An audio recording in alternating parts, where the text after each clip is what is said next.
नमस्कार, मैं हूं मनोज मनु। मुद्दे की बात में आपका स्वागत है। आज सबसे पहले हम बात करेंगे पंडित धीरेंद्र कृष्ण शास्त्री की। असल में दलित पिछड़ा समाज संगठन के राष्ट्रीय अध्यक्ष मनोहर दामोदर यादव की धमकी के बाद धीरेंद्र कृष्ण शास्त्री के सुर कुछ बदले बदले से नजर आ रहे हैं। आखिर क्यों, इस पर विस्तार से बात करेंगे। उसके बाद मैं आपको सीधे ले चलूंगा सीधी और सिंगरौली। सीधी की जहां पर बात करेंगे सिविल सर्जन डॉक्टर एस.बी. खरे के मुंह पर शिवसेना के कार्यकर्ताओं ने कालिख पोत दी है। उसके बाद सिंगरौली, जैसे मैंने कहा कि सिंगरौली के सांसद हैं, सीधी के सांसद हैं डॉक्टर राजेश मिश्रा।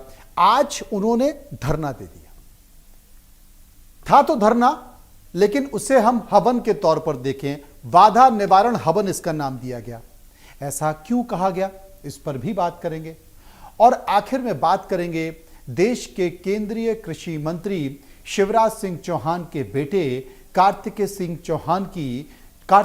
चौहान को सांसद खेल महोत्सव के जरिए राजनीति में लॉन्च करने की तैयारी थी, लेकिन किसकी नजर लग गई, उस पर भी चर्चा होगी तथ्यों के साथ। लेकिन पहले बात पंडित धीरेंद्र कृष्ण शास्त्री की कि धीरेंद्र कृष्ण शास्त्री के स्वर आखिर बदले बदले से क्यों नजर आ रहे हैं। हुआ यूं कि दलित पिछड़ा समाज संगठन के राष्ट्रीय अध्यक्ष दामोदर यादव और बागेश्वर धाम के पंडित धीरेंद्र कृष्ण शास्त्री के बीच विवाद हुआ, और विवाद इस कदर तक जा पहुंचा कि दामोदर यादव की ओर से उनकी सनातन हिंदू यात्रा का विरोध कर दिया गया। उसे रोकने की मांग कर दी गई। इसे रोकने के लिए हाईकोर्ट में भी याचिका दायर कर दी गई और राष्ट्रपति को भी एक ज्ञापन भेज दिया गया।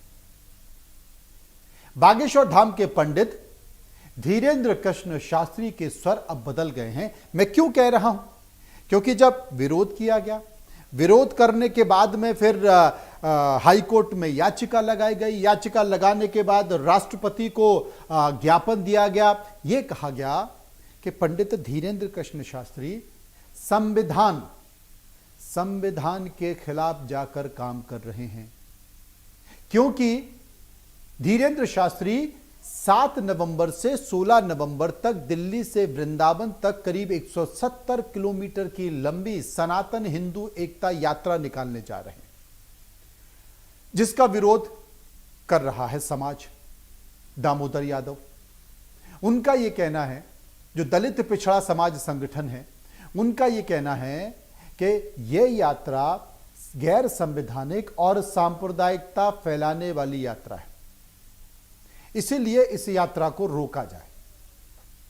क्योंकि जो देश का संविधान है, वो देश का संविधान भारत को हिंदू राष्ट्र का दर्जा नहीं दे सकता है। तो फिर धीरेंद्र शास्त्री इस तरह की मांग कर ही क्यों रहे। आपको यह भी बता दें कि धीरेंद्र कृष्ण शास्त्री ने बाकायदा एक प्रेस कॉन्फ्रेंस भी की। शुरू में जब दामोदर यादव का बयान आया, तो श्रीमान दामोदर यादव के बयान के बाद पंडित धीरेंद्र कृष्ण शास्त्री ने एक कार्यक्रम में मंच से कहा कि एक शख्स है, उस शख्स ने यात्रा का विरोध किया है, जो हिंदू राष्ट्र बनाने की यात्रा है उसका विरोध किया है। मैं इस शख्स को जानता नहीं हूं, लेकिन मेरा अगर उनका नंबर मेरे पास होता तो हम फोन पर ही उसकी ठटरी बना देते। चूंकि अब इस शख्स ने मुझे छेड़ दिया है, तो मैं इसे छोड़ूंगा तो बिल्कुल भी नहीं। पलटवार हुआ दामोदर यादव का।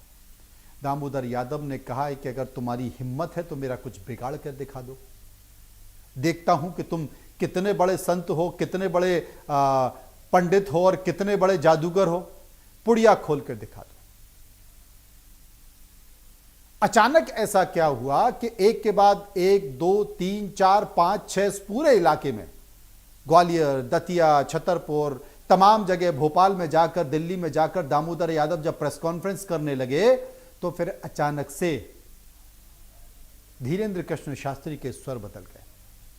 धीरेंद्र कृष्ण शास्त्री ने पत्रकारों के सवाल का जवाब देते हुए कहा कि हम उनके बारे में कुछ भी कहना नहीं चाहते, हमें कुछ भी नहीं करना है, उनको जो करना है करे, हमें उनसे कोई मतलब नहीं है। यानी कि छेड़ोगे तो अब हम छोड़ेंगे नहीं का जिक्र करने वाले पंडित धीरेंद्र कृष्ण शास्त्री के स्वर बदल गए हैं और वो कहने लगे हैं कि हमें अब कुछ नहीं करना है। सुन लीजिए किसकी क्या बातें।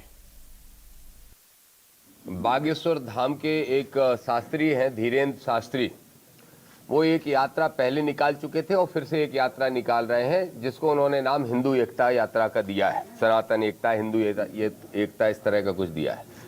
असल में वो स्पष्ट तौर पे ये कह रहे हैं कि हम हिंदू राष्ट्र बनाने को लेकर ये यात्रा कर रहे हैं।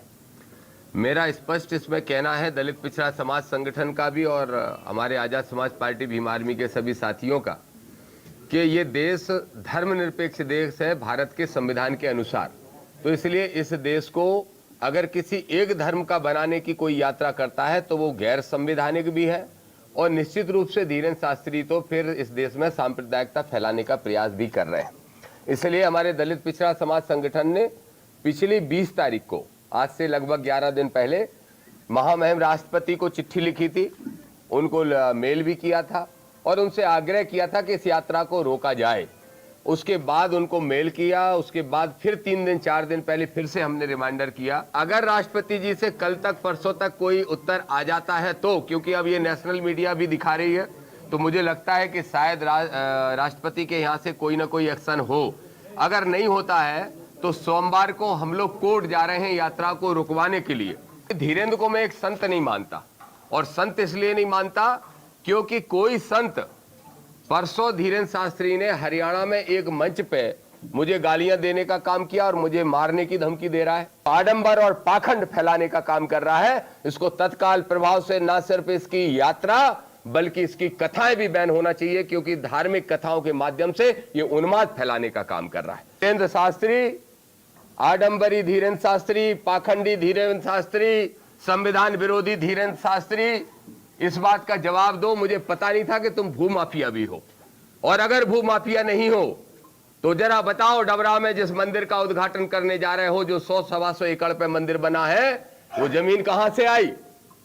जिन श्रीमान ने वो मंदिर बनवाया उनसे भी पूछ रहा हूं, मेरे जिले के हैं, बताओ वो जमीन कहां से आई? शुगर मिल हुआ करता था, उस शुगर मिल के में किसानों का करोड़ों रुपया खाया है, और शुगर मिल को वो जमीन सरकार ने लीज पे दी थी।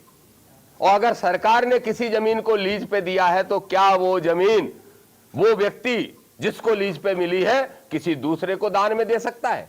कंपनी एक्ट के हिसाब से नहीं दे सकता है। तो कैसे 2 भाई हैं जो शुगर मिल के मालिक थे, एक भाई से दान पत्र लिखवा लिया गया और दूसरे भाई ने मुख्यमंत्री को शिकायत की है। जब हम तिवारी जी बैठे थे तो एक न्यूज चली, एक कोई बहुत बड़े महापुरुष हैं, उन्होंने कहा बागेश्वर बाबा की पदयात्रा नहीं करने देंगे, सुप्रीम कोर्ट जाएंगे।